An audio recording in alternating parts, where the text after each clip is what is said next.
जी तो नबील साहब, अब हमारे प्रोग्राम का सेगमेंट है पब्लिक सब जानती है, तो देखते हैं कि नबील साहब से पब्लिक क्या जानना चाहती है।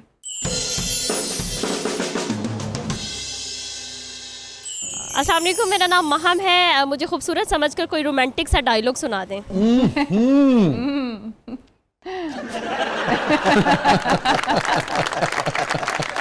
पहली बात जी कह रही मेरी खूबसूरत समझो। वहां तो चलो पैसे मिल रहे होते हैं।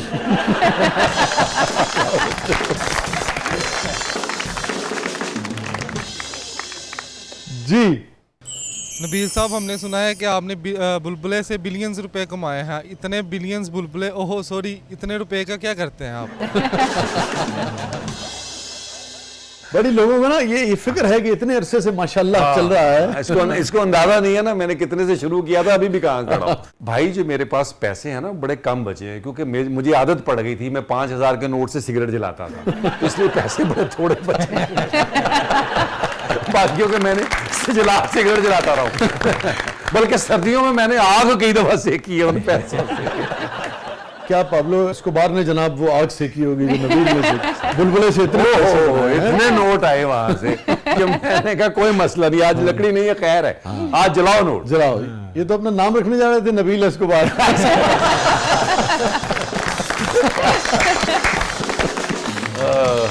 लेकिन 5, 6, 7 बरस 8 बरस तो हो गए ना चलते। शाह जी, हाँ ज्यादा। अक्टूबर में 16 माशाल्लाह, तो ये तो क्रेडिट बहरहाल है ना अल्हम्दुलिल्लाह। और ये हिस्ट्री पाकिस्तान की हिस्ट्री बन गई है। बुलबुले जो है मुसलसल अल्हम्दुलिल्लाह 16 साल जवान हो गया। शाह जी, अब मुझे फिक्र पड़ गई।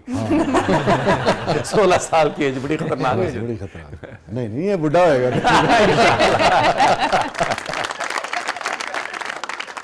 ये नाम किसने सोचा था? अली का, अली इमरान का। और उसने लिखा हुआ था 5 साल पहले। इसको 6 बंदों को मैंने बोला कर लो यार, इसमें ये रोल मैं कर लूंगा। अच्छा, आपसे प्रोड्यूस करना चाह रहे थे? नहीं, अच्छा, मैंने आपने करना है। मैंने कहा यार कर ले शाह जी, मैं इसमें एक्ट कर दूंगा। मैं कर दूंगा, ठीक है। तो उसने कहा अच्छा हाँ, ये मेरे हिस्से में था वो। वाह। तो फिर वो हमने उसको फिर अब बीच में वो तो माँ का कैरेक्टर नहीं था, ये नहीं था, तो और फिर आपस में शादियां नहीं थी, वो कर करा के बच्चे, वो तो फिर हमने सारी गेम वाह, वो मिला। बात सही। किसी भी चीज को नबील 16 साल तक बरकरार। अल्हम्दुलिल्लाह शाह जी, टीम का बड़ा क्रेडिट गोज टू टीम। और पूरा हमारे लिए, इसलिए हम उसी तरह मेहनत उसमें वैसे ही करते हैं जैसे पहले एपिसोड में हमने शुरू किया था, आज भी हम उसी तरह कर रहे हैं। तो इसलिए मुझे लगता है उसमें कामयाबी जो है ना, टीम पूरा, राइटर, ये सब मिलके एक टीम बन के काम करते हैं। और वो अब मेरा ख्याल है पाकिस्तान की हिस्ट्री बन गई है कि 16 साल तक कोई कॉमेडी, और इस मेयार पे चंद साल चली है। जैसे फैमिली फ्रेंड थे 3 साल चली शायद, इस तरह करके 16 साल। दुनिया में भी अगर आप निकालेंगे तो वो कम सीजन। हाँ जी शाह जी, सीजन्स है। ठीक है, हम तो तकरीबन मोर देन 750 एपिसोड से ऊपर है इस वक्त। वो एक सीजन करते हैं, फिर वो ब्रेक दे देते हैं, इकट्ठे कर लेना तो इतने एपिसोड नहीं है। जी जी, नहीं, नो डाउट। शाह जी, मेरा सवाल आपकी इजाजत है नबील साहब से। इतनी मेहनत आप लोगों ने की है, और अभी जिस के हवाले से बात हो रही है म्यार के, और अब देखा जाता है कि यूट्यूबर्स और टिकटॉकर्स को ड्रामाज में कास्ट किया जा रहा है क्योंकि उनकी रीच ज़्यादा है, फॉलोअर्स ज़्यादा है, तो इससे इंडस्ट्री का म्यार किस हद तक उसको नुकसान पहुंचा?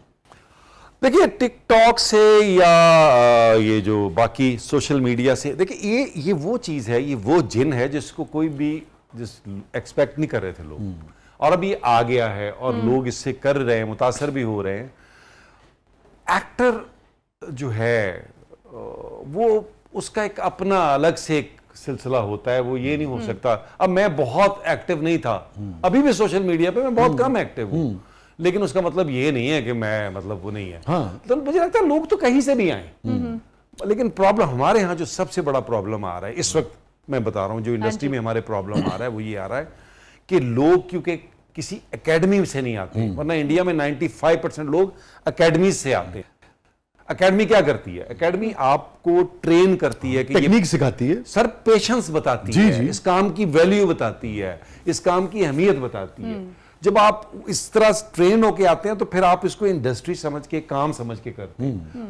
वो एक हम लैग कर रहे हैं कि कुछ लोग किसी जगह से भी हैं, मुझे कोई इतराज नहीं, अच्छी बात है, हमें तो लोग चाहिए अगर वो मेहनत करेगा और हाँ जी वो है, तो उससे कोई फर्क नहीं पड़ता कि कहाँ से आ रहा है, उसमें टैलेंट है, मेहनत कर रहा है, सीख रहा है। तो हर काम के अपने एसओपीज होते हैं, उसको आपने फॉलो करना। उसको फॉलो करना चाहिए। बाकी वो टिकटॉक से आए, वो यूट्यूब से आए, कहीं से भी आए।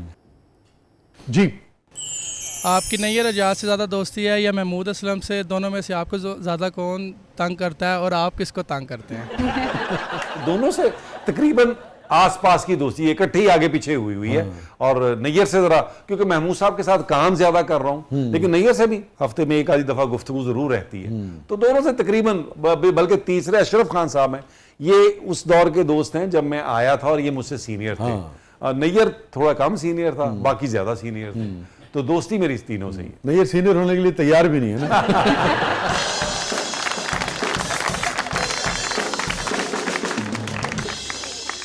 हाँ नहीं, लेकिन कोई नई रिजाज आपको पता है अपनी जात में एक अंजुमन है, बल्कि पूरा पैकेज है उनको, तो आपको तो पता नैयर से दोस्ती है। वो इस हवाले से बहुत बार एडवांटेज ले लेता हूँ उसके हवाले से गुफ्तगू करता हुआ। नबील साहब, आपके नजदीक दोनों में से अच्छा अदाकार कौन है? ये है लड़ाई वाला सवाल। नहीं, मेरे नजदीक तो दोनों बहुत अच्छे हैं, लेकिन उनसे अगर आप पूछेंगे तो वो कहेंगे हट जाओ पीछे। नहीं, नैयर गया है, मुझसे ज्यादा वैरायटी किसने दी है भाई? इसमें कोई शक नहीं है, दोनों का अपना क्या बात है। और कैरेक्टर दोनों, ऑनेस्टली अगर आप मुझसे पूछे, दोनों बहुत अच्छे कैरेक्टर्स बनाते हैं। भला किया था, है ना, कैरेक्टर्स बनाते हैं। यस, बहुत। नैयर भी बड़ी मेहनत करता है और महमूद साहब का भी यही है। बड़ी वैरायटी है दोनों के यहाँ, दोनों इतनी वैरायटी है। जी जी जी जी। तो अगर आप महमूद साहब को और शुरू दोनों का करें, मुंह का बड़ा एडवांटेज है। बस दोस्तों का ये नुकसान होता है, कहीं भी बैठ के कुछ कह सकते हैं। अच्छा, दोस्त प्रोड्यूसर हुए तो बंदा उन्हें कुछ कह भी नहीं सकता। ये भी नुकसान है। तो विदास नाज़रीन, कहीं नहीं जाइएगा, छोटे से वक्फे के बाद वापस आते हैं। प्रोग्राम के अगले बल्ले में आपके लिए बहुत कुछ है। हमारे साथ मौजूद हैं one and only Nabeel Zafar. आप देख रहे हैं जबरदस्त। वेलकम बैक नाज़रीन, जबरदस्त में एक बार फिर खुशामदीद। और नबील, हमारा सेगमेंट है जिसका नाम है catharsis. Any regret in life? Shahji छोटे छोटे से हैं, बहुत बड़ा कोई नहीं है। जैसे मुझे लगता है मेरे फादर ने जिंदगी में बड़े लॉस किए थे। पार्टीशन के बाद वो बिल्कुल संभल ही नहीं पाए। अच्छा, तो वो, खैर मैं तो बड़ी देर की पैदाइश हूँ, लेकिन मैंने देखा बचपन में अपने बाप को। वो मुझे ना, मैं घर से निकला, मेरे एक्टिंग का कोई शौक नहीं था। मैं घर से निकला था कि मुझे कुछ करना है, मुझे कोई जगह नहीं मिल रही थी। पता नहीं मेरी मिट्टी को क्या अल्लाह ने एक्टर की रखी हुई थी, तो मैं वो नहीं था बहुत इंटेलिजेंट था, फर्स्ट डिवीजन ले लेता था, लेकिन होता ना कि बहुत ब्रिलियंट, वो भी नहीं था। तो मुझे ये था कि यार मुझे कुछ माँ बाप के लिए ना कुछ करना है, तो मुझे यहाँ मैं रह के कर नहीं सकता फैसलाबाद में। हाँ, कोई मुझे रास्ता मिल जाए। और अच्छा, वो हुआ ये कि जब मैं आ गया, थिएटर से स्टार्ट किया, ये वो फलाना जो भी चीजें होती। 93 दूसरा सीरियल, फादर का कार्डियक अरेस्ट हो गया। ओए होए।